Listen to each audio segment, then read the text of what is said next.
এই বছরে যারা দশম শ্রেণীতে নির্বাচনী পরীক্ষায় পাশ করবে এবং এসএসসি 2025-এ ফেল করা শিক্ষার্থীরা 2026 সালে পরীক্ষায় অংশগ্রহণ নিতে পারবে। তো সবার জন্য একটি গুরুত্বপূর্ণ কাজ হচ্ছে প্রথমত এই যে জিহাদ লার্নিং পয়েন্ট যে চ্যানেলটি আছে, চ্যানেলটি অবশ্যই সাবস্ক্রাইব করে নোটিফিকেশন বাটন অবশ্যই অল করে দিবা, যাতে নতুন নতুন ভিডিও সর্বপ্রথম তোমার কাছে আগে পৌঁছায়। হ্যাঁ, এছাড়াও যারা 2025 সালে পাশ করেছে কিন্তু ফলাফল পরিবর্তনের জন্য মনোনয়ন পরীক্ষা দিতে চায়, তারাও এই পরীক্ষায় অংশগ্রহণ করতে পারবে।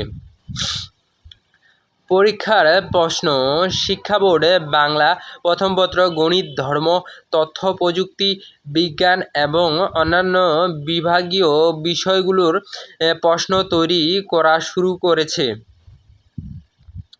পরীক্ষার নিয়ম: বাংলা দ্বিতীয় পত্র এবং ইংরেজি প্রথম পত্র এবং ইংরেজি দ্বিতীয় পত্রের পরীক্ষা আগের নিয়মেই অনুষ্ঠিত হবে।